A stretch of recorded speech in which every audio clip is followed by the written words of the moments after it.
Enquanto você dorme, algo sonha com você. E se eu te contasse que seu medo mais profundo, aquele arrepio na nuca que surge do nada, não é realmente seu? E se ele for apenas o eco de um pesadelo que não te pertence? A verdade é que a força mais poderosa da cultura pop não é um herói, nem um vilão que você conheça.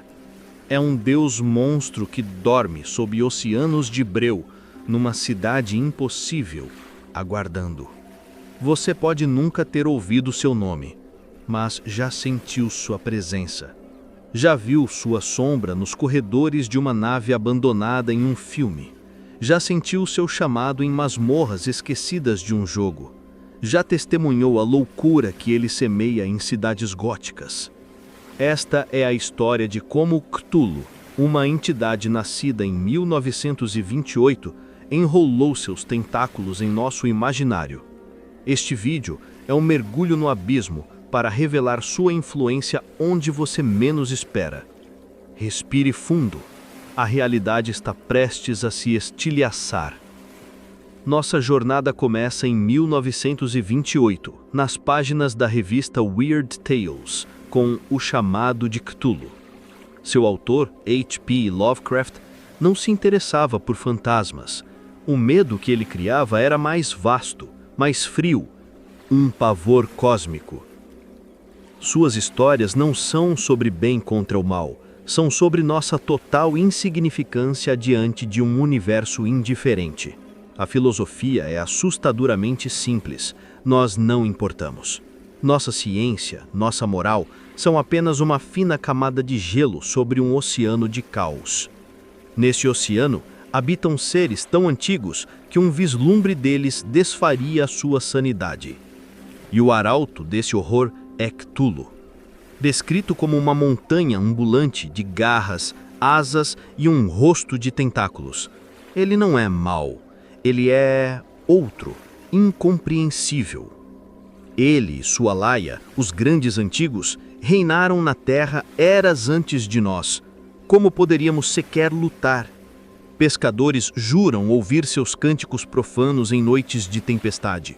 Funglui Mgluinaf Cthulhu R'lyeh Wagnagriff Tagan, que significa, em sua morada em R'lyeh, o Cthulhu morto aguarda sonhando.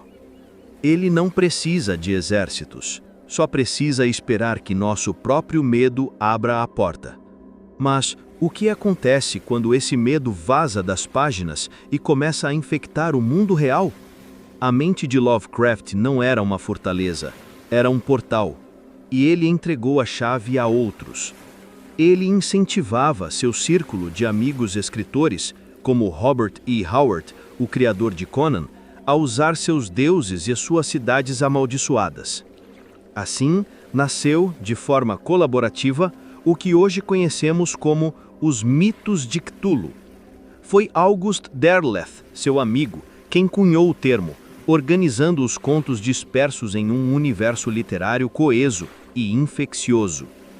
Um dos pilares mais geniais desse universo foi um livro que não existe, o Necronomicon, descrito como um tomo blasfemo cuja simples leitura é um convite à loucura. Lovecraft o citava com uma seriedade tão acadêmica que muitos ainda o procuram. É a chave que abre a porta da percepção para o horror. Essa base, com monstros indescritíveis, cidades malditas como Arkham e Innsmouth, e livros proibidos, criou um abismo para a imaginação. O mito não pertencia mais a um homem, pertencia a todos que ousavam reimaginá-lo. E com a palavra escrita corrompida, os olhos de Cthulhu se voltaram para onde suas sombras poderiam dançar para milhões. Como filmar o indescritível? A verdadeira influência de Cthulhu no cinema é traiçoeira, um veneno que escorreu para as fundações do terror. Não se trata de ver o monstro, é tratar-se de sentir o que ele representa. Pense em Alien, o oitavo passageiro, de 1979. Não é sobre a criatura, é sobre o silêncio hostil do cosmos e a certeza de que somos intrusos num universo antigo e indiferente. Pense na obra-prima de John Carpenter, O Enigma de Outro Mundo, de 1982. O horror não é um monstro, é a paranoia que dissolve a identidade e a confiança. Um eco direto do pavor Lovecraftiano. Você já percebeu essa linha conectando tudo? Essa filosofia se espalhou como um micélio invisível. Está na névoa de Stephen King, que esconde horrores de outra dimensão. Na caixa de Bird Box, onde ver as criaturas aniquila a sanidade. Reside na alma da obra de Guillermo del Toro, que admite a inspiração em seus monstros. Cthulhu pode não estar nos créditos, mas sua essência está no DNA do medo moderno. Ele nos ensinou que o verdadeiro horror é descobrir que o universo inteiro é um lugar escuro, e nós não estamos sozinhos. Enquanto o cinema absorvia essa loucura, uma nova fronteira se abria. Um lugar onde o terror poderia ser vivido em primeira pessoa. Se existe um altar para o horror cósmico, ele é digital. Tudo começou com um RPG de mesa. Em 1981, o Call of Cthulhu revolucionou o gênero. O objetivo não era vencer, era sobreviver com a mente intacta, onde o status mais importante era a sanidade. Dos dados para os pixels, a infecção se espalhou. Jogos como The Sinking City nos afundam em investigações que cobram um preço da nossa estabilidade mental. Mas assim como no cinema, sua marca mais profunda é temática. A cidade de Yarnam, em Bloodborne, sangra horror Lovecraftiano. Ali, conhecimento não é poder, é uma maldição que deforma a realidade.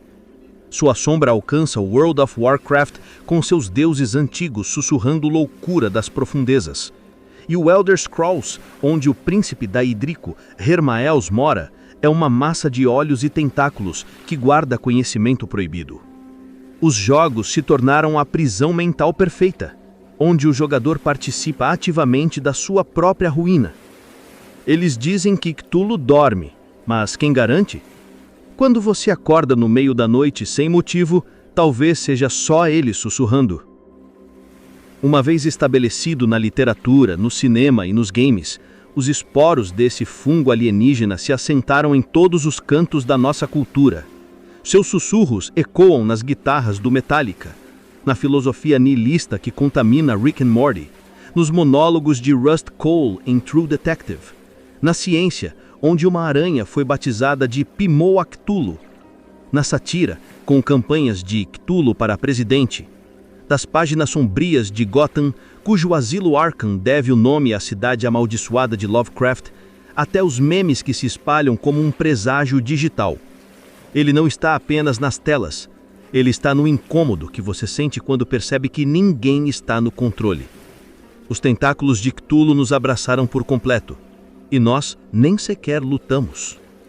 A pergunta não é se Cthulhu vai conquistar o mundo. A pergunta é, ele já não o fez? Sua vitória não veio com maremotos, mas como um sussurro na escuridão de nossa imaginação. Uma ideia. A ideia de que o universo é vastamente maior, mais antigo e infinitamente mais estranho do que as nossas mentes suportam. A percepção de que o medo mais profundo não vem de uma temessa, mas da compreensão de nossa insignificância. Quase um século após sua criação, o monstro adormecido está mais desperto do que nunca em nossa consciência. E a cada história que contamos, a cada pesadelo que ele inspira, talvez estejamos apenas acelerando o momento em que seu sono terminará. O verdadeiro terror, a verdade que congela a alma, é que o alinhamento das estrelas se aproxima. E quando o seu sono terminar, você vai perceber que sempre foi apenas um brinquedo em suas garras. E naquele instante, você vai entender que ele sempre esteve te olhando. Eles vão acordar. Mas estes são apenas os ecos que eu ouvi. Onde mais você sentiu a presença dele?